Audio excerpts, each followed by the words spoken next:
Mesdames et messieurs, merci beaucoup pour votre venue. Donc vraiment un grand merci de vous être déplacés. Je sais qu'on a pas mal de monde en visio. Il y a un peu plus d'une dizaine de personnes qui sont en visio. Malheureusement, vous nous regarderez manger parce qu'a priori déjà, ça n'a pas l'air mauvais le début. Donc vraiment, on est très bien accueillis ici. C'est une très bonne adresse. Donc voilà, je suis ravi de vous accueillir. C'est la troisième édition de cette Semaine nationale du chien. Et donc ça fait plusieurs fois que pour certains, nous nous retrouvons. Et c'est un vrai plaisir. Cette Semaine du chien, cette Semaine nationale du chien, dont le but est évidemment de parler du chien et de tout ce qu'il nous apporte, de parler des...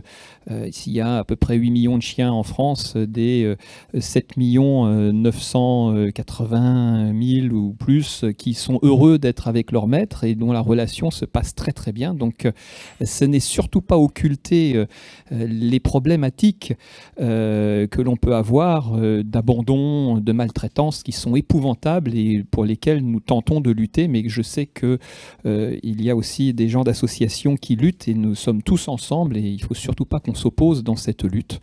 En tout cas, là, le but est de parler du chien en bien et le thème de cette année, si l'année dernière c'était le chien et le sport, puisqu'évidemment il y avait les Jeux Olympiques, cette fois-ci nous avons voulu un thème qui est important parce que je pense que justement la lutte contre l'abandon, la lutte contre les maltraitances passe aussi par l'éducation des jeunes parce que ce seront eux les futurs propriétaires de chiens et il faut leur inculquer dès le plus jeune âge qu'un chien c'est un être sensible, c'est un être vivant, c'est un membre de la famille et donc on y fait attention au même titre que son frère, sa sœur ou son copain d'école. Le chien et l'enfant, c'est un lien unique. Bon, c'était mon nom évidemment, mais vous avez compris, on se connaît. La centrale canine, c'est la maison du chien en France, la maison du chien de race, mais nous ne sommes absolument pas contre les chiens qui ne sont pas de race. Nous aimons tous les chiens et c'est pour ça que nous avons créé cette semaine du chien qui parle de tous les chiens. Évidemment, nos clubs de race vont parler plus spécifiquement de leur race à eux parce que c'est leur cœur, mais nous aimons tous les chiens. Et la centrale canine, c'est une vieille maison puisqu'elle a été fondée en 1881 et elle est reconnue d'utilité publique depuis plus de 100 ans. Ses missions, bien entendu, c'est de gérer le livre généalogique canin, c'est ce qu'on appelle le LOF, le livre des origines français. L'amélioration, la promotion des races en France et évidemment la défense de l'élevage canin et la défense des races, en particulier évidemment des races patrimoniales françaises, puisque je vous rappelle que dans le monde, c'est la France qui a le plus de races patrimoniale, c'est-à-dire de race française, la plus connue, l'épagnol breton, le bulldog français, mais il y a plein de races confidentielles, le berger de Savoie, le chien corse, le cursine, l'épagnol de Saint-Usuge, des races parfois avec un très faible effectif, donc notre rôle aussi, c'est de se défendre cette biodiversité. Aujourd'hui, nous aurons plusieurs intervenants, nous aurons tout à l'heure Fleur-Marie Desfougères, qui est la directrice de la centrale, nous aurons Dr Christophe Blanchard, qui est sociologue à l'université Sorbonne Paris-Nord. Nous aurons deux intervenantes, donc ça me fait très plaisir de vous avoir parmi nous. Madame Fanny Galliane, qui est la présidente de la Fondation Frédéric Galliane, et Madame Bérénice Leroy-Berrouata et son chien de guide Opium, qui est juste là en train de dormir, de la Fondation Frédéric Galliane aussi. Et puis nous aurons un nouveau partenaire qui est Madame Aurore Marchand, qui est la présidente de Label Toutou Tourisme, qu'elle nous présentera juste après. Au programme, on va vous parler du baromètre CSA Centrale Canine, avec le chien un rôle clé au cœur des familles. Vous allez voir qu'on a des chiffres super intéressants. Notre sociologue va nous décortiquer en fait la coéducation positive. Et puis après, on vous parlera évidemment plus particulièrement des chiffres de la Semaine nationale du chien. Et je suis super content parce qu'on dépasse déjà les 200 événements et on approchera peut-être les 250 événements. Donc c'est vraiment quelque chose qui prend de l'ampleur et ça me fait super plaisir. La date, 27 septembre au 5 octobre, partout en France, le chien et l'enfant, c'est ce que l'on va mettre à l'honneur. Fleur-Marie, si tu veux bien nous présenter les résultats de l'enquête CSA sur le chien et les Français. Avec plaisir. Merci. Alors, l'idée c'était de vous présenter quelques chiffres de notre enquête CSA qu'on a fait fin 2024 sur un échantillon représentatif de la population française et notamment des chiffres en lien avec les enfants. Donc, on sait que 4 foyers français avec enfants sur 10 possèdent un chien, donc plus que la population générale. Donc, généralement, quand les gens ont des enfants, ils ont aussi des chiens, ou au moins un, et ils ont envie d'en avoir plus, puisque on sait que donc un tiers des foyers français qui ont des enfants projettent d'avoir un nouveau chien, que ce soit le premier ou un autre pour compléter leur famille. Ça c'est une tendance qu'on va voir du coup se continuer dans les prochaines années. Dans les familles, on retrouve donc pour 42% des Français un chien de race et dans les foyers avec enfants, ça augmente à 49%. Ça, c'est forcément quelque chose auquel on fait attention à la centrale canine. Et c'est des chiens de taille moyenne principalement en majorité, donc avec 52% de chiens qui sont du coup entre 10 et 30 kilos. Voilà, toutes les races de taille moyenne. Les critères de choix dans les foyers avec enfants, en fait, on retrouve le même top 3 que dans les foyers de manière générale, c'est-à-dire en premier, le caractère, en deuxième, le gabarit, donc on l'a vu plutôt taille moyenne, voire petite, et en troisième, l'apparence. Et ce qui est très intéressant, c'est que, évidemment, ces 3 critères sont aussi les critères qu'on va pouvoir retrouver chez des chiens qui sont des chiens de race, puisque, du coup, l'appartenance à une race permet d'avoir certaines indications sur le caractère du chien. Bien sûr, il va y avoir après des petites différences en fonction de l'individu, mais forcément, la race va donner déjà un petit indicateur, un gros indicateur. Vous avez le gabarit, ça c'est globalement assez garanti. Quand on prend un chien de telle ou telle race, on va avoir le gabarit qui correspond. Et l'apparence, pareil, ça va dans les critères qui sont prévus quand on prend un chien de race et prévisible. Comme je disais tout à l'heure, donc 83% des Français considèrent que un chien c'est un membre de la famille voilà, on en a c'est assez intéressant comme vision puisque forcément ça veut dire quelque chose de la proximité qu'ont les personnes avec leurs chiens et ça pose aussi toutes les questions sur l'accessibilité des chiens dans toutes les activités qu'on peut faire en tant que famille, donc toutes les sorties, ça va être le voyage, le tourisme, etc. On en parlera tout à l'heure.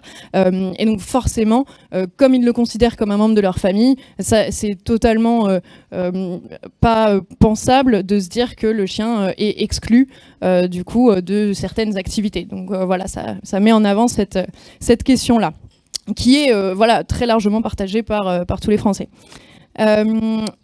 Plus spécifiquement sur la relation du chien et de l'enfant, on voit, donc on a posé des questions par rapport à ce que le chien peut apporter à l'enfant. Évidemment, 9 Français sur 10 peuvent dire qu'un chien permet de sensibiliser les enfants au bien-être animal. Donc ça, c'est quand même dans la société d'aujourd'hui très très important d'avoir cette ouverture au bien-être animal. Et plus précisément, dans l'éducation de l'enfant, en fait, le chien représente un rôle de protecteur, un rôle de confident. Donc ça, voilà, ça peut être aussi à rapprocher peut-être de le fait qu'on va avoir des familles avec un enfant unique. S'il a un chien, il va avoir la possibilité du coup d'avoir un être avec qui discuter de ses problématiques, autre que ses parents. Ça permet de les aider dans leur développement, ça les rassure, ça les apaise.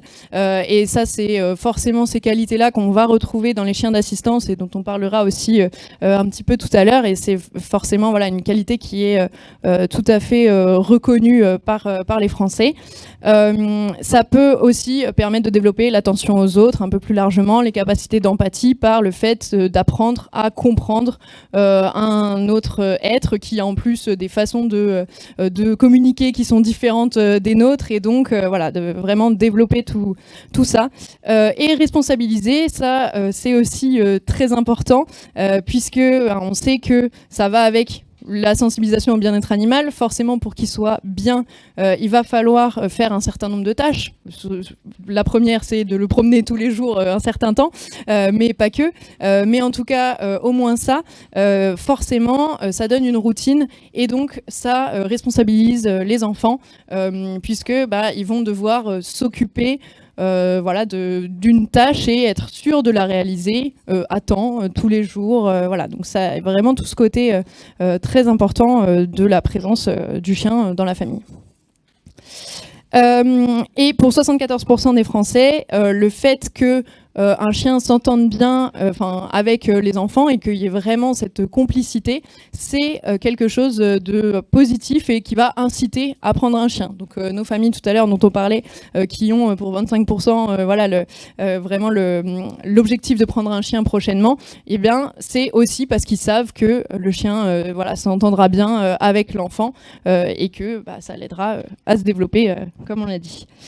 Un point sur lequel il est important pour nous d'insister, c'est que évidemment 93% des Français jugent que c'est indispensable d'éduquer son chien. Voilà, donc on est déjà sur une bonne base. Et 62% des foyers avec enfants considèrent que cette éducation doit se faire avec un expert en éducation canine. Donc ça peut être d'aller au club d'éducation pour pouvoir prendre les cours d'éducation de base et puis après pouvoir aller plus précisément en fonction des besoins du chien.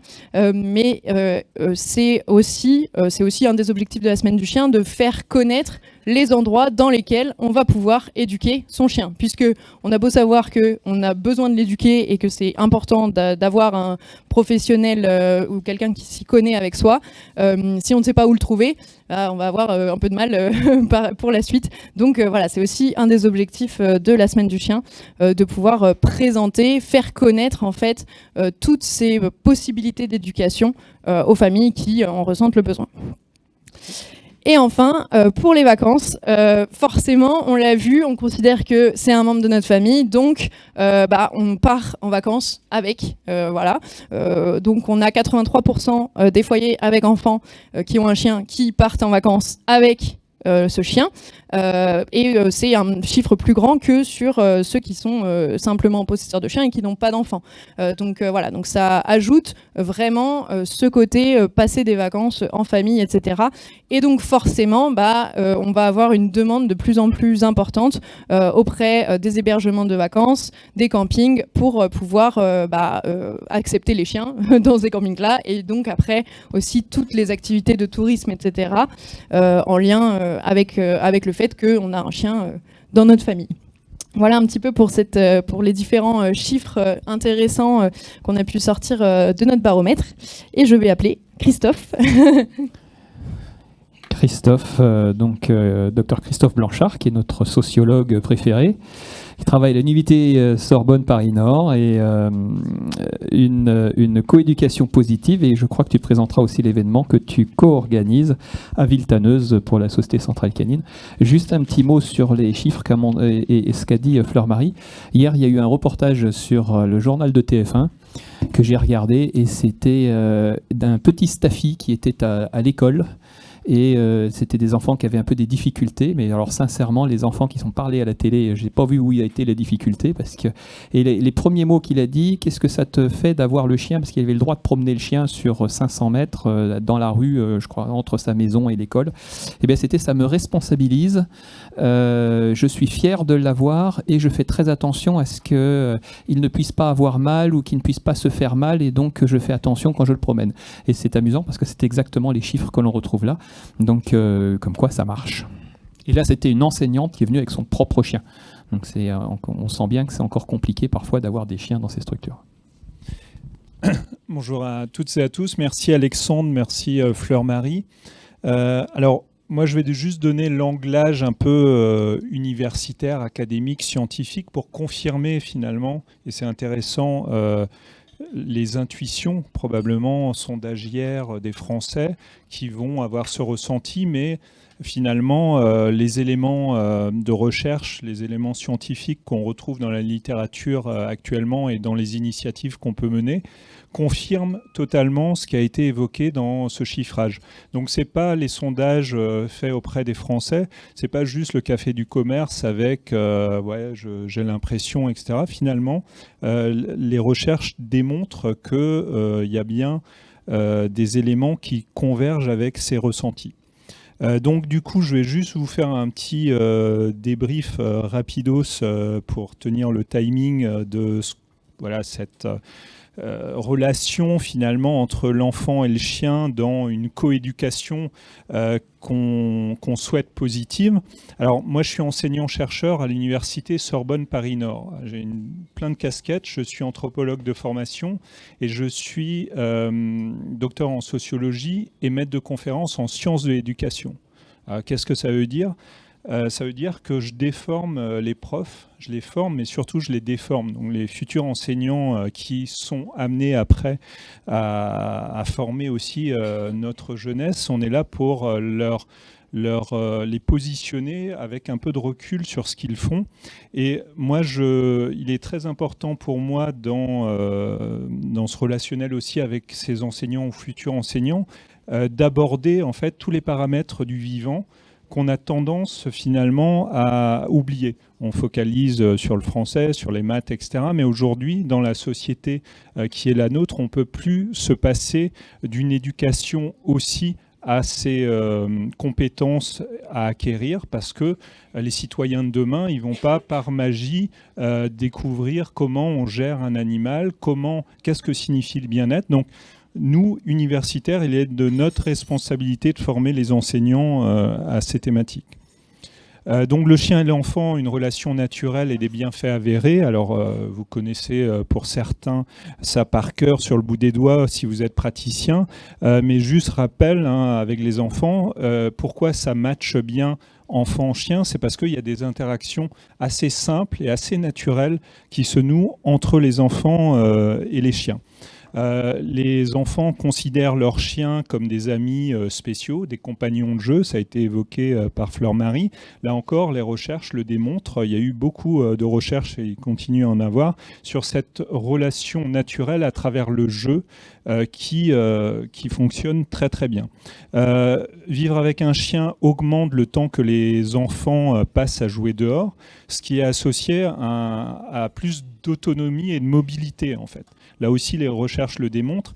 On en parlait avec Jean-Denis Devin, qui est le responsable de la CNEAC, qui œuvre justement à développer toutes ces activités ludiques, d'agility, etc. C'est important au moment où les tablettes, le numérique, etc., finalement positionne souvent l'enfant dans une sorte d'immobilisme, etc. De pouvoir avoir un animal permet aussi de se remettre en mouvement vers l'extérieur. Ça favorise donc l'activité physique et de l'humain, le petit homme, mais aussi du chien.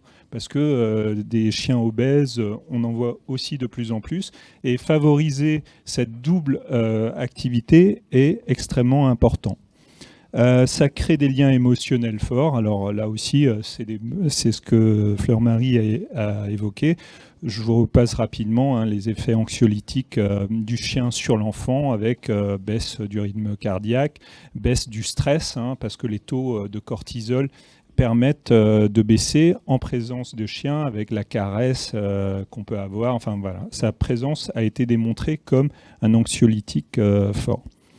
Ça permet de développer des comportements prosociaux et empathiques. Ça, c'est important de le dire aussi. L'empathie, il y a des injonctions aujourd'hui, parfois ministérielles, il faut apprendre l'empathie aux enfants. Ça ne s'apprend pas comme ça de façon théorique. Il faut aussi mettre les actions pédagogiques qui vont avec. Pouvoir favoriser le relationnel avec les animaux favorise justement cette empathie. Mais attention, donc ça a des effets aussi notables sur les enfants, sur des tranches d'âge, on le repère. C'est-à-dire il y a des tranches d'âge qui sont d'autant plus sensibles. Souvent les ados ont un peu plus de distance avec les animaux. C'est pour ça qu'il est important, dès le plus jeune âge, de favoriser cette proximité avec les chiens et les animaux. Mais attention toutefois, parce que si les interactions sont positives, il ne suffit pas de mettre dans une classe ou auprès d'enfants comme ça un chien sans derrière l'appui justement de professionnels, de connaisseurs, d'éducateurs canins, parce que il arrive également, et là aussi les recherches le démontrent, que des enfants peuvent être maltraitants avec les animaux. Et donc, pour éviter que la présence animale ne conduise à du mal-être animal, il faut derrière qu'il y ait des relationnels entre les familles avec des gens qui sont en capacité d'accueillir ou d'accompagner les familles pour une meilleure éducation de l'enfant et du chien. Rapidement, une focale spécifique autour de la relation éducative. Alors, je ne vais pas parler des chiens d'assistance parce que les collègues vont prendre la main pour expliciter justement les bienfaits de cette présence animalière au quotidien pour les personnes qui en ont besoin. Mais il existe aussi d'autres modalités de la présence du chien pour accompagner l'humain. C'est plutôt des chiens dits de médiation qu'on retrouve notamment à la centrale canine avec les chiens visiteurs qui sont une des spécialités finalement de la CNEAC, et la mise en place de dispositifs canins de médiation également qu'on contribue à accompagner notamment au niveau universitaire. L'objectif généraux de cet accompagnement, c'est apaiser, notamment en contexte scolaire, apaiser le climat scolaire et assister les élèves. C'est éviter les morsures et prévenir les accidents. Là encore, il faut de la sensibilisation, et la centrale canine œuvre à ça à travers des dispositifs, notamment le dispositif dit PASS, qui permet justement d'éduquer les adultes à cette prise en compte accidentogène qui peut subvenir avec un animal. C'est sensibiliser les enfants pour éviter la cruauté envers les animaux. Je le redis, c'est pas anecdotique en fait, il faut savoir l'accompagner et le prévenir, et c'est répondre aux impératifs réglementaires de l'éducation nationale, parce que peut-être vous le savez, mais aujourd'hui il y a des obligations réglementaires faites à l'éducation nationale de mieux prendre en compte le bien-être animal. Toutefois, aujourd'hui, il y a des défaillances parce que les enseignants ne sont pas formés, mal formés, et ne savent pas faire, donc ils ne peuvent pas improviser. C'est pour ça, là encore, qu'un organisme comme la centrale canine a un rôle fort à jouer auprès des enseignants. Et ça améliore globalement l'ensemble des apprentissages. Les collègues avec des chiens d'assistance pourront le confirmer. Nous, on accompagne universitairement des programmes très spécifiques autour de la lecture en présence de chiens au sein des bibliothèques universitaires et du réseau des bibliothèques universitaires françaises notamment. Et grâce aussi avec l'appui de la centrale, certaines opérations que nous avons menées ont été récompensées dans le cadre des chiens héros avec Baya, une petite chienne de Guyane, des rues, comme quoi on peut faire de la médiation avec tout type de chien pour peu que ça soit encadré, évidemment.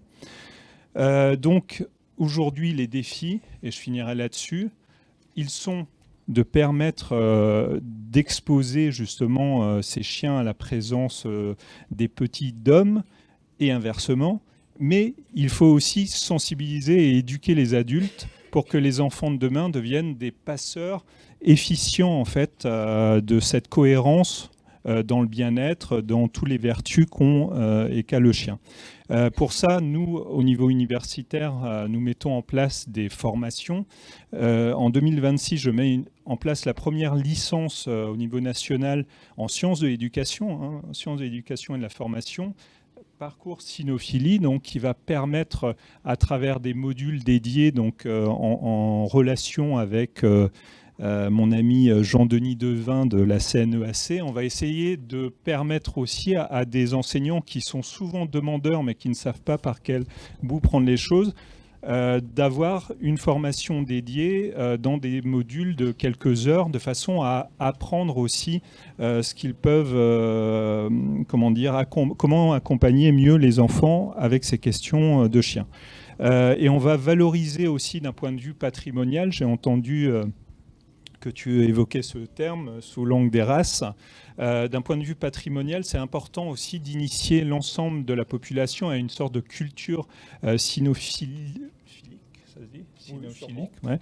Parce que sans connaissance de cette culture minimale, on ne peut pas progresser non plus voilà, dans les apprentissages, etc. Et donc, par exemple, lors de la semaine du chien, avec une de mes collègues, on a réussi à convaincre le petit-fils d'un vétérinaire qui est décédé depuis très longtemps, mais qui est très connu dans le secteur de la médiation animale, parce que ça a été un des précurseurs en France, qui s'appelle Ange Condoret, le docteur Ange Condoret, qui était vétérinaire.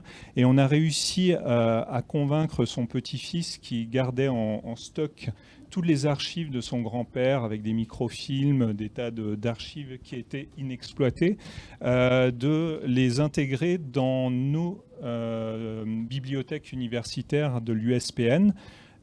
Comme on est sur le même territoire que la centrale avec la médiathèque, j'en ai déjà parlé évidemment à Dorothée, etc., de façon à ce que des chercheurs puissent venir se nourrir aussi de ces précurseurs qui ont su initier ce qui aujourd'hui nous permet d'être réunis pour montrer les bienfaits de la présence du chien auprès des professionnels et du grand public.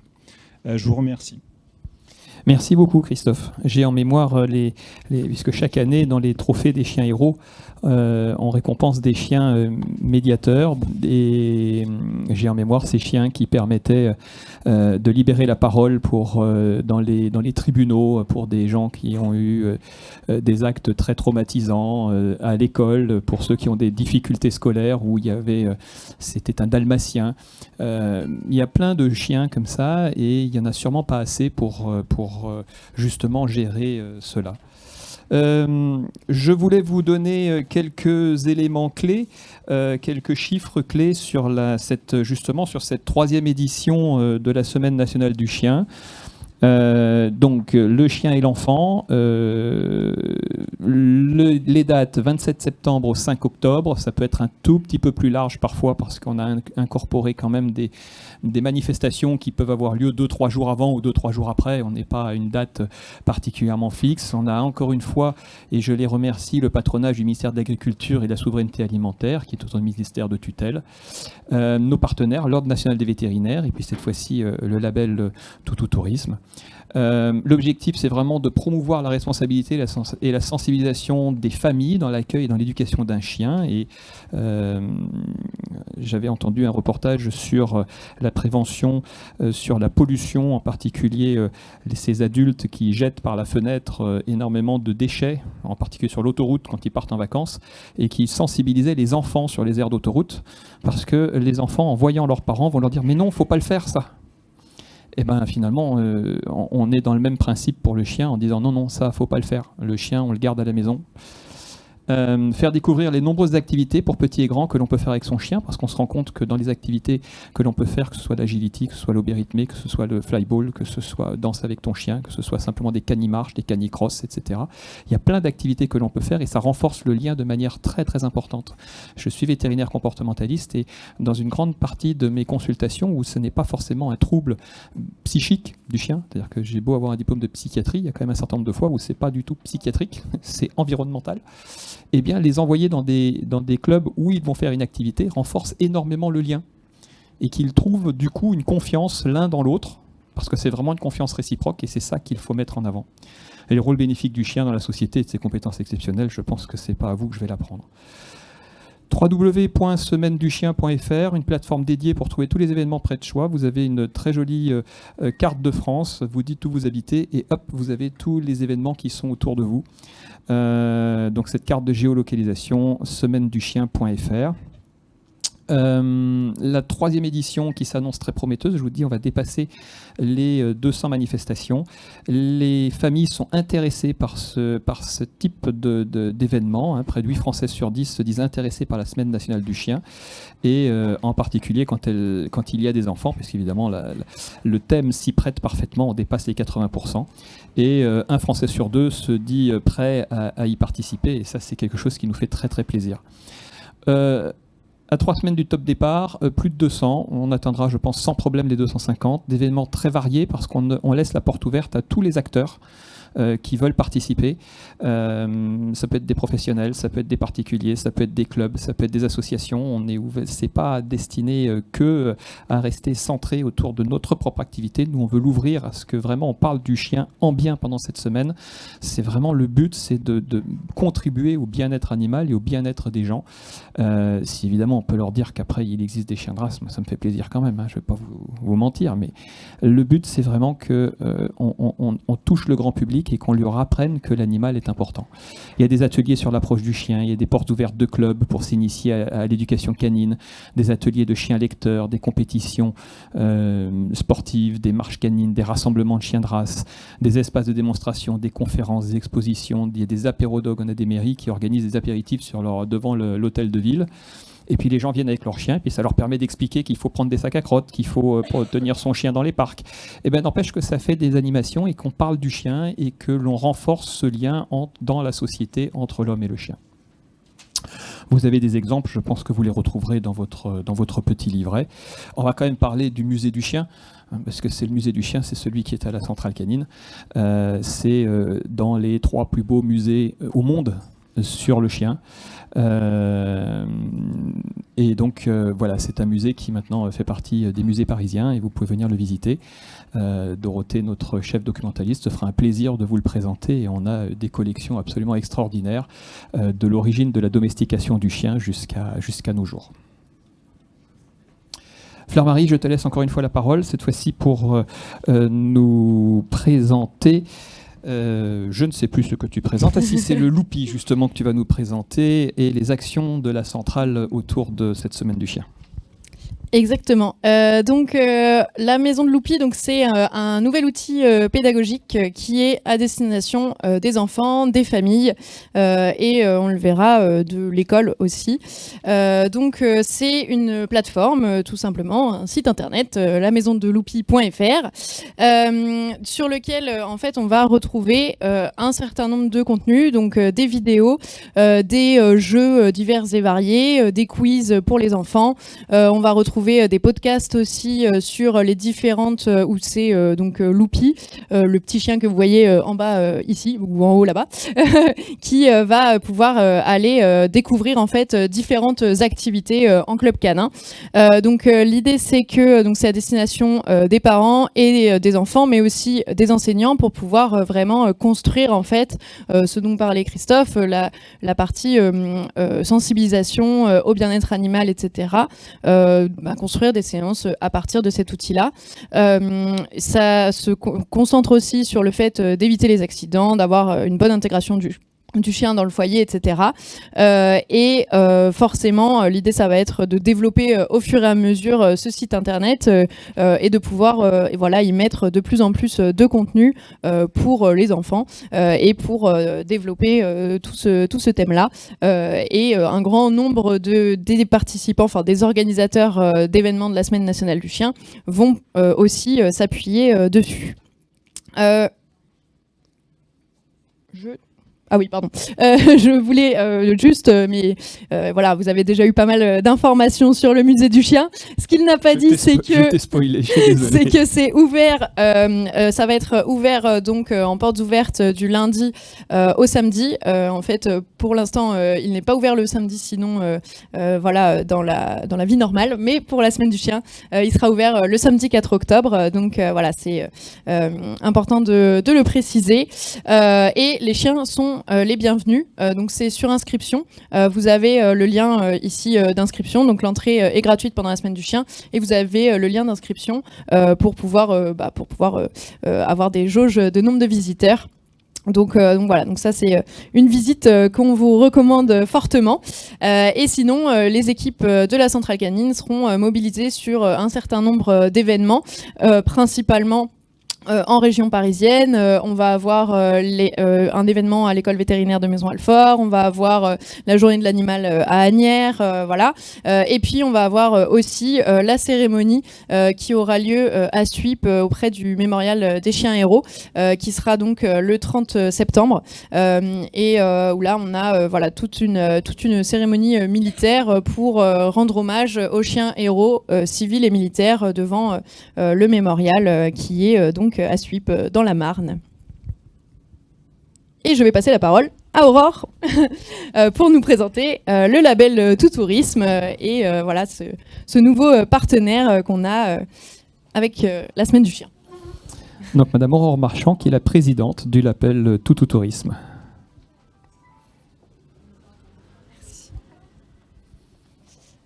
Bonjour à tous. Alors du coup, nous, le label Tout Tourisme, en fait, c'est un label qui est porté en France par plus de 60 offices de tourisme. En fait, là, vous avez la petite carte de nos offices labellisés. En quoi ça consiste? Alors, c'est un label qui est né en 2007 à l'office de tourisme de Troyes. En fait, il est né d'un constat, c'est que les gens qui partaient en vacances avec leurs chiens ne trouvaient pas forcément les bonnes informations ou ne savaient pas où aller. Et donc à Troyes, ils ont décidé de mettre en place le Tout Tourisme. C'est donc des bons conseils qui sont condensés dans un petit guide pratique qu'on va donner dans un pack avec des cadeaux de nos partenaires. Donc ça peut être l'APSA pour les croquettes. On va aussi avoir 30 millions d'amis qui est parrain de l'opération depuis toujours. Et d'autres petits cadeaux, sans oublier les canissacs, puisqu'on se rend compte qu'au niveau de la propreté urbaine, c'est un problème et une responsabilité qu'il faut amener à faire connaître parfois aux propriétaires de chiens, aux utilisateurs, aux résidents comme aux vacanciers. Donc en fait, on donne tout ça dans un petit pack qui est totalement gratuit. Et donc, ils ont commencé à le faire à Troyes. Et puis, on a monté l'association du Club du Tout Tourisme. On est une association loi 1901. Et aujourd'hui, donc, on est plus de 60 sur la France à accueillir donc les gens qui viennent avec leur animal de compagnie. On leur remet donc ce petit pack. J'insiste sur le fait de la notion d'accueillir, parce que souvent, en fait, on tolère le chien, c'est-à-dire que nous, on a par exemple des partenaires qui vont dire oui, ok, ils peuvent venir avec leur chien, et en fait, ça va vraiment juste être une notion de tolérance, c'est-à-dire que le chien va rien pouvoir faire, il va être mal regardé, et nous, c'est vraiment quelque chose contre lequel on se bat, parce qu'on sait qu'il fait partie de notre famille. Donc, ce qu'on veut, c'est vraiment que quand les gens arrivent dans notre office, ils soient accueillis. Donc ils ont un petit toutou bar pour pouvoir, enfin le toutou en tout cas, un petit toutou bar pour avoir de l'eau fraîche, ce qui est très agréable en période estivale aussi. Et le guide pratique que chaque office de tourisme en fait va éditer. Donc moi j'ai pris ici celui qui est pour mon office de tourisme, Terre de Gap, parce qu'en fait j'arrive des Hautes-Alpes aujourd'hui pour la conférence. Et donc les gens en fait trouvent auprès de nous toutes les bonnes informations, tout ce qu'ils vont pouvoir faire pendant leur séjour. Et c'était pour nous un grand honneur de pouvoir être associé à la Société Centrale Canine pour cet événement de la Semaine du Chien, puisque c'est une façon aussi de participer dans nos 60 offices labellisés à cette Semaine du Chien. Donc on va avoir des animations qui sont programmées selon les offices, qui vont être des après-midi en médiathèque, qui vont être des sorties de cani-randonnée, qui vont être des après-midi d'apprentissage au bon comportement avec les chiens, entre les enfants et les chiens, entre les familles et les chiens.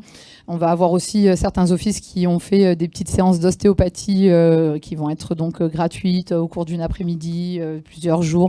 On a vraiment beaucoup d'animations qui sont organisées par nos offices. Et je vous invite à en prendre connaissance sur le site de la Semaine nationale du chien, puisqu'ils arrivent petit à petit, parce qu'il nous faut un petit peu de temps aussi pour les mettre en place, mais ça arrive. Voilà, je pense que j'ai à peu près fait le tour. Donc pour vous présenter voilà, le label, nous c'était surtout ce label, en fait il est là grâce à des bénévoles au niveau du club du Tout Tourisme, et en office de tourisme ce sont toujours des passionnés qui portent ce label, puisqu'on a tous des chiens en général, et on sait combien c'est difficile parfois de partir en vacances et de trouver les bonnes informations. Et nous vraiment le but de nos destinations labellisées, c'est de tout faire pour qu'on garde un souvenir des vacances sereines et très agréables avec son chien, et qu'on revienne. Merci beaucoup. Et là, ça rejoint en fait le fait que le chien est vraiment un membre à part de la famille, ce qui a beaucoup évolué depuis une cinquantaine d'années où le chien était plutôt dans la niche, attaché dehors et mangeait les restes de table. Ça fait bien longtemps que c'est plus comme ça. Et c'est vraiment un membre à part entière et on part en vacances avec son chien. Donc Tout à fait. et ça évolue. Je fais beaucoup d'hôtels et j'en fais un certain nombre avec j'ai ma petite chouchoute, ma chienne à moi. J'en ai beaucoup, mais il y en a une qui c'est plus ma chouchoute. Et j'ai enfin eu un hôtel il y a 2 ou 3 mois où il y avait un tapis pour le chien à côté de mon lit. Il y avait une gamelle et il y avait un petit jouet qui était compris dans le prix de la chambre. Donc ça, c'est pas fréquent, mais ça commence à se voir et on voit l'évolution du coup. Ça se fait de plus en plus maintenant. Oui. Chez nos partenaires. Voilà. Et ben, juste à côté du pont du Gard, vous avez vraisemblablement un partenaire, puisque c'était pratiquement sous le pont du Gard qu'il y avait cet hôtel. Et ma chienne était ravie. Enfin, elle n'a jamais mis les pieds sur le coussin, puisqu'elle a dormi au pied du lit et pas sur le coussin qui était un peu plus loin, mais elle a eu un coussin. Voilà. En revanche, la friandise, elle est passée. Ça, c'est pas de problème. Merci beaucoup. Merci. Je vais maintenant appeler Madame Fanny Galliane, qui est la présidente de la Fondation Frédéric Gaillan, et qui est la première école en France et en Europe qui éduque et offre gratuitement des chiens guides exclusivement destinés à des enfants déficients visuels. Et puis, je vais appeler aussi Madame Bérénice Leroy-Berwata et Opium, qui est juste à côté, un chien guide de la Fondation Frédéric Gaillan. Donc, je crois que c'est d'abord vous qui débutez pour nous présenter l'association. Voilà. Merci. Bonjour à toutes et tous. Et merci à la centrale de Canine de nous permettre de vous présenter la Fondation Frédéric Gaillan. Donc, la Fondation Frédéric Gaillan, c'est une école d'entraînement de chiens guides pour des jeunes déficients visuels de 12 à 18 ans. Nous avons également remis des chiens à des enfants atteints du trouble autistique et il nous est également arrivé de remettre des chiens dans des services d'hôpitaux. L'école se trouve à l'Île-sur-la-Sorgue, dans le Vaucluse, et nous remettons des chiens en France et en Europe. Donc nous avons des binômes qui circulent en Italie, en Espagne, au Portugal, au Luxembourg et en Belgique. Ce sont nos amis québécois qui ont remis pour la première fois dans le monde, dans les années 90, des chiens à des enfants aveugles, à un moment où le monde du chien guide trouvait ça complètement fou et ils ont mené l'expérience et l'expérimentation qui s'est trouvée être absolument incroyable parce qu'en fait la question de l'autonomie et de la liberté se pose chez les enfants également. Et surtout, j'ai envie de te dire aussi. Et donc, en 2004, donc Frédéric Gaillan, le fondateur de la Fondation, a lancé cette école donc en France, et en Europe. Donc, juste quelques chiffres. Donc, nous avons remis depuis 2004 200 chiens, tout programme confondu. Nous remettons à peu près en moyenne 14 chiens guides à des enfants déficients visuels par an. Parallèlement à cela, nous avons également fait participé à une recherche avec l'universitaire Anna Rita Gaiano, qui est donc professeure en psychologie du handicap, sur l'apport du chien d'éveil pour le développement cognitif et affectif de l'enfant aveugle. Et cette recherche qui a duré 8 ans. Donc nous avons mis des chiens dans des familles où c'était des bébés aveugles. Et donc au bout de 8 ans, cette recherche a mis en exergue que le chien exerce indiscutablement une influence très importante sur l'ensemble de la famille et surtout conditionne en fait les membres de la famille sur leur comportement vis-à-vis de l'enfant aveugle, ce qui était extrêmement important. Voilà.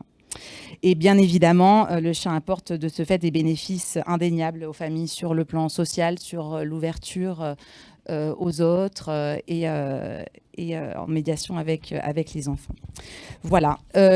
Juste un petit point sur... Nous avons donc des journées portes ouvertes et donc c'est pour cela que nous sommes aussi également ici. Donc, Nous faisons partie d'une fédération française de chiens guides, donc avec 11 écoles de chiens guides. Et donc les 27 et 28 septembre, vous pouvez aller librement dans toutes ces écoles rencontrer, parce que évidemment, il y a toujours besoin de cette chaîne de solidarité qui est indispensable donc, aux écoles qui remettent des chiens guides à des enfants comme à des adultes aveugles. Et nous, donc, dans le Vaucluse, c'est pour nous l'occasion de remettre officiellement en fait, les chiens qui ont été remis tout au long de l'année aux 14 enfants et de faire une cérémonie donc, de remise avec donc, les bénévoles, les salariés, les parrains marraines, les donatrices et donateurs et les familles d'accueil. À la Fondation Gaïane, nous sommes convaincus, et de toute façon c'est statutaire chez nous, que nous œuvrons pour l'autonomie et donc la liberté des enfants en situation de handicap, et que l'utilité du chien est un vecteur de lien social. Et cette école est pensée comme un outil pour elles et eux. Et donc, du coup, je passe la parole à Bérénice qui vous en parlera beaucoup mieux que moi. Alors, je crois que Bérénice, donc, vous avez bénéficié justement d'un chien, un guide de cette société. Et justement, ma première question, c'est en quoi ce chien a changé votre vie et quelle est son aide au quotidien ? Ce chien guide que j'ai obtenu il y a 5 ans maintenant a littéralement bouleversé ma vie. Il m'a accordé énormément d'autonomie, puisque à 11 ans, 12 ans, quand on entre au collège et qu'on a un handicap, on se rend compte que ce sera plus compliqué dans la scolarité, mais aussi plus compliqué pour tous les trajets qui sont autour de cette scolarité. Simplement, pour se rendre au collège, moi, ce sera plus compliqué puisque je ne vois pas tout ce qui est feu de signalisation, tout ce qui est marche, tout ce qui est passage piéton. Et donc, il faut que je sois accompagnée. Au début, on était accompagné par une association qui essaye de me trouver des stratagèmes. On me propose notamment la canne blanche, que j'ai toujours détestée. Et donc, c'est comme ça qu'on me rapproche de la Fondation Frédéric Gaïane, chez qui on dépose rapidement un dossier composé de plusieurs certificats médicaux. Et après, on est rappelé par cette fondation pour plusieurs stages. Et au bout de 3 stages qui durent 2 jours, 1 semaine, puis 3 semaines, on obtient notre chien. Quand on rentre à la maison avec notre chien qu'on a attendu pendant des années, que ce soit pour moi 3 ans avec la crise sanitaire, ou pour d'autres 1 an et demi, 2 ans, le sentiment que ça nous procure, c'est comme une énorme bouffée d'air frais. Puisque tout ce qu'on n'a pas pu faire auparavant tout seul, c'est envisageable. C'est envisageable d'aller dans son établissement scolaire toute seule, ce qui, en ayant 14 ans, c'est compliqué d'accepter d'avoir une différence et d'accepter d'avoir besoin de beaucoup plus d'accompagnement qu'un autre adolescent de notre âge. C'est une bouffée d'air frais de pouvoir envisager de faire des trajets inconnus, ce qui pour moi était auparavant inconcevable, puisque je devais travailler le trajet avec une instructrice de locomotion pendant 1 mois minimum avant de le faire, pour savoir traverser sans voir les feux, pour repérer tous les petits pièges, les petits obstacles qu'il pouvait y avoir sur les chemins. Donc c'est en cela que, premièrement, le chien guide m'a énormément aidée pour une autonomie qui a grandi énormément et qui continue aujourd'hui de grandir, puisque en ayant 18 ans, on fait des choses qu'on ne faisait pas en ayant 14 ans. Et ce qui est vraiment incroyable avec le chien guide, c'est qu'il s'adapte à nos besoins. Il s'adapte à nos besoins quand on doit simplement aller dans notre établissement scolaire. Et il s'adapte aussi à nos besoins quand on doit voyager à l'étranger, quand on doit faire des expériences qui nous arrivaient pas de faire avant. Donc le chien guide m'a énormément aidé là-dessus.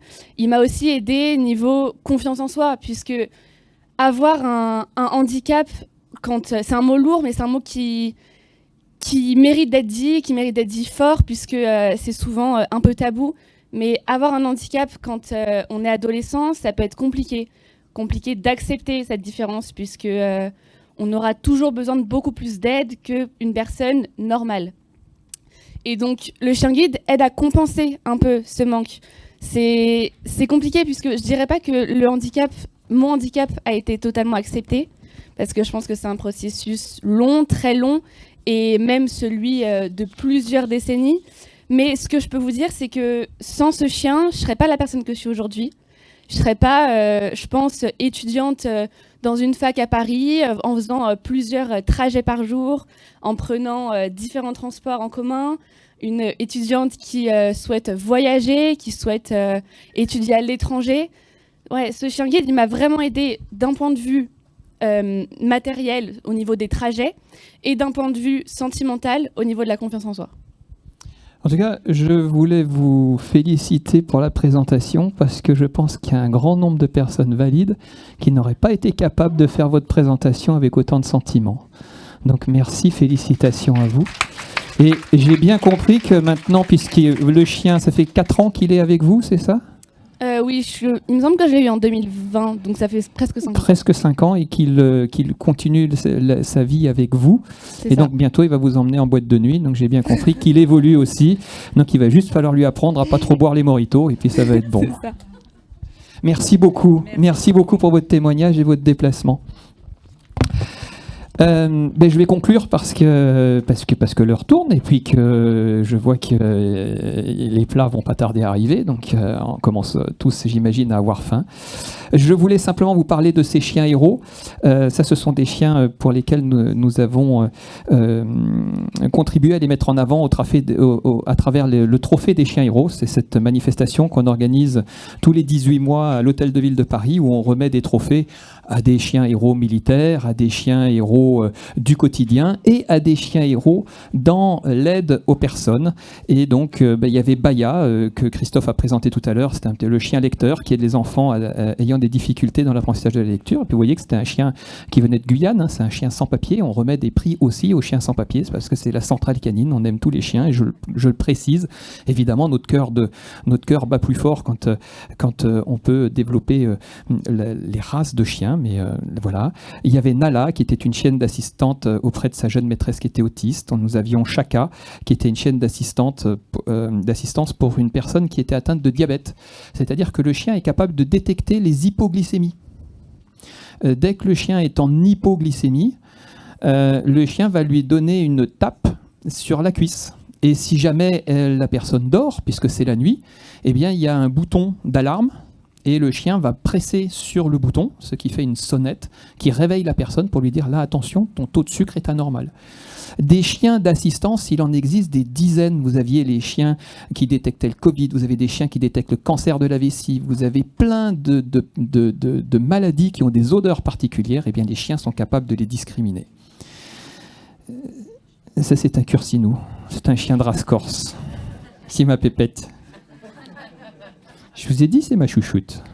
Parce que sinon, j'ai des Terre-Neuve. Alors que j'ai une autre histoire où je voulais louer une maison.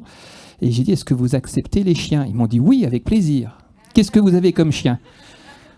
J'ai 3 Terre-Neuve. Eh bien, j'ai pas pu y aller. Voilà. À retenir, la semaine nationale, ça remonte quand même maintenant, il y a une dizaine d'années, donc je pense que maintenant il y aurait moyen de trouver des lieux où on peut... Mais surtout, il ne faut pas dire la race. Il a beaucoup de poils. Non.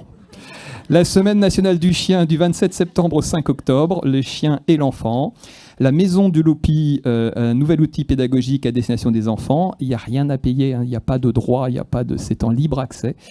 Le chien omniprésent dans les foyers français et encore plus dans les foyers avec enfants. C'est un membre à part entière de la famille. La relation chien-enfant, des bénéfices largement connus et reconnus par les Français.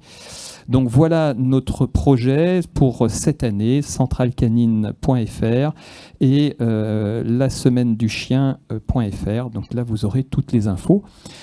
S'il y a des questions, c'est avec plaisir que Fleur-Marie et moi, on pourra y répondre. Et s'il n'y a pas de questions, parce qu'on vous a tous endormis ou vous avez très faim, je ne sais pas, ou au contraire, c'était très clair, ça me va mieux. Alors, un petit coucou à ceux qui nous ont suivis en visio et qui vont aussi pouvoir manger leur plat de pâtes ou leur salade à la maison. Et ben, nous, on aura un bon repas. Et l'année prochaine, je compte sur vous pour être présents avec nous, pour pouvoir partager un bon repas. Parce que je vous dis tout de suite, il y aura il y aura une édition l'année prochaine de la Semaine nationale du chien. Je n'en ai pas encore le thème, mais on y réfléchit. Pas de questions? Si, Alexandre, j'en ai une en ligne. Si. En ligne, parfait. Je vais me faire le porte-parole de Magali Laguillaumy pour Ouest France qui nous demande « Aujourd'hui encore, il me semble, on peut devenir éducateur canin avec la courte formation de l'ACACED. Quand sera créée une vraie formation complète pour que les éducateurs canins possèdent un bagage bien plus large sur la psychologie de l'animal et puissent vraiment répondre aux soucis d'éducation que rencontrent les propriétaires de chiens ?» C'est une excellente question à laquelle je n'ai aucune réponse. Enfin, si, j'ai une partie de réponse, bien entendu, mais je n'ai pas de réponse qui me satisfasse. Et ce sont des questions que nous avons déjà posées au ministère de l'Agriculture, qui d'ailleurs se penche sur le sujet de plus en plus, au risque de tomber. Ça va être la semaine prochaine, il va tomber d'ailleurs. Parce qu'effectivement, vous avez tout à fait raison, pour devenir professionnel du chien, il suffit d'avoir l'ACACED, c'est-à-dire ce certificat, l'anciennement certificat de capacité, qui peut se passer en 48 heures, voire même en ligne. Et vous avez ce diplôme qui vous permet de travailler avec des chiens, que vous soyez handler, c'est-à-dire présentateur professionnel, éducateur canin, spécialiste de la relation homme-chien, spécialiste des chiens d'attaque, spécialiste des chiens météorologues, enfin tout ce que vous voulez. Vous n'avez besoin d'aucune formation officielle complémentaire pour avoir le droit de faire de l'éducation canine. Il existe des titres d'éducateur canin donnés passés par les lycées agricoles qui là sont des diplômes officiels, mais en revanche, plein d'autres formations non agréées peuvent être faites. Et si vous avez la cassette, vous avez le droit de mettre une plaque éducateur canin. Donc effectivement, il y a un gros travail de la part du ministère, et je sais, blague à part, qu'ils sont en train d'y travailler.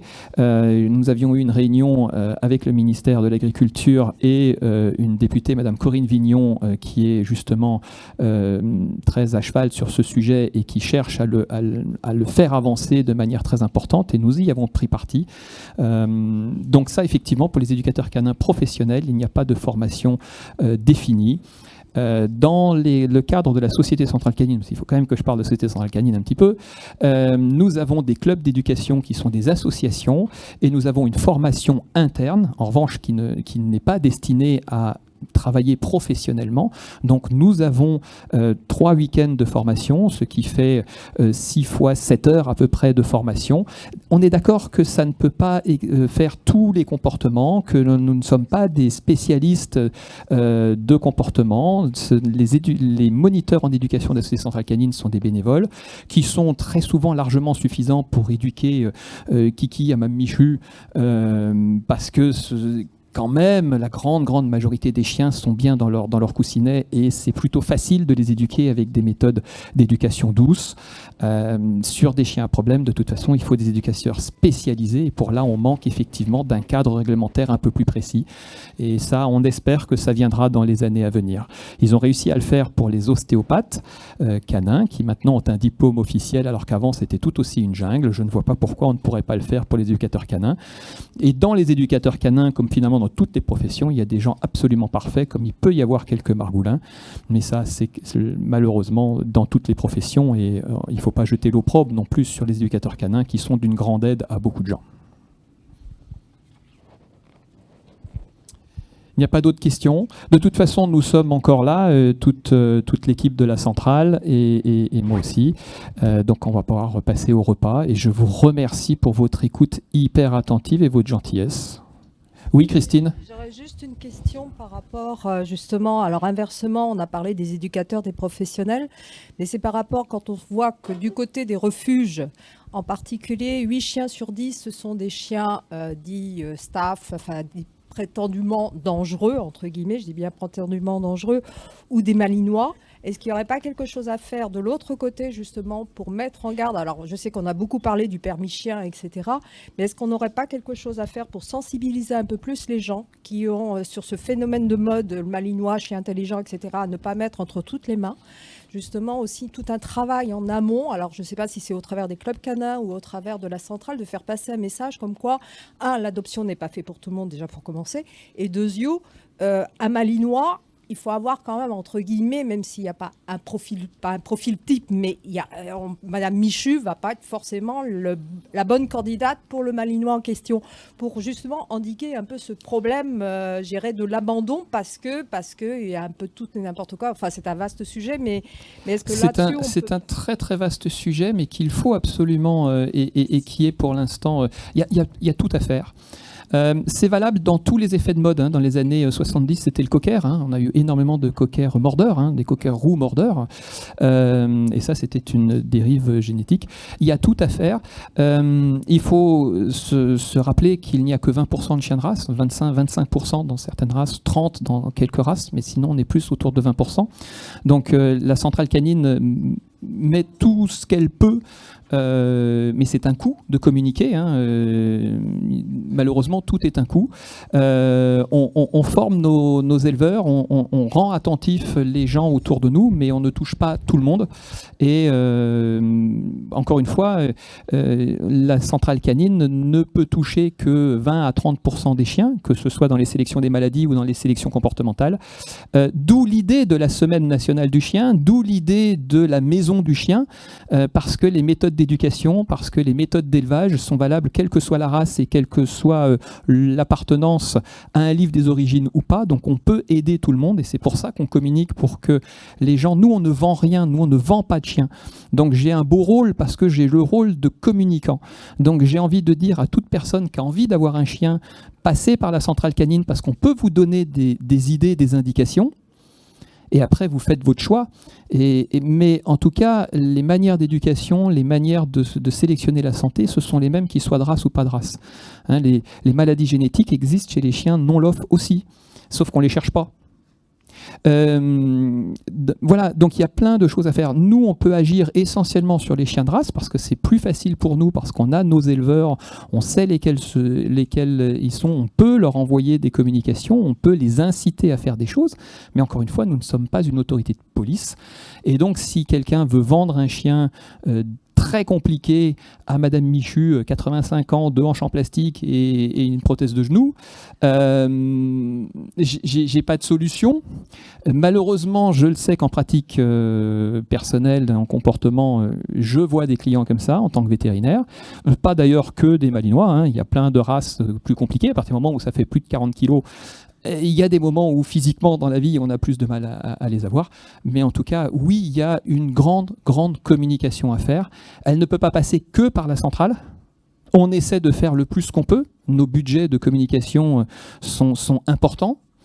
On me le reproche parfois parce qu'effectivement depuis 5 ans on communique beaucoup plus, la preuve, la semaine du chien en fait partie, parce que pour moi communiquer autour de la semaine du chien, c'est communiquer autour du chien, et tant qu'on parle du chien, on capte les gens qui potentiellement pourraient en avoir un, et on peut au moins leur dire attention, on prend un animal pour plusieurs années, c'est un animal sensible, on y fait attention, on le soigne jusqu'au bout, on ne l'abandonne pas et on fait attention à son choix. Mais ça, il y a du boulot encore, on est totalement conscient, mais on essaie de mettre notre petite pierre à l'édifice. Les clubs de race. Quand je parle de la centrale canine, j'inclus nos clubs d'éducation, nos clubs spécialisés, c'est-à-dire ceux qui s'occupent de chaque race, qui eux aussi ont une voix à porter. Là, l'idée de la semaine du chien, c'est qu'on parle du chien. Beaucoup de nos clubs de race vont parler de leur race. Les clubs d'éducation vont parler de l'éducation. Mais on espère que ça fasse suffisamment de bruit pour que les gens pensent à réfléchir. Merci beaucoup.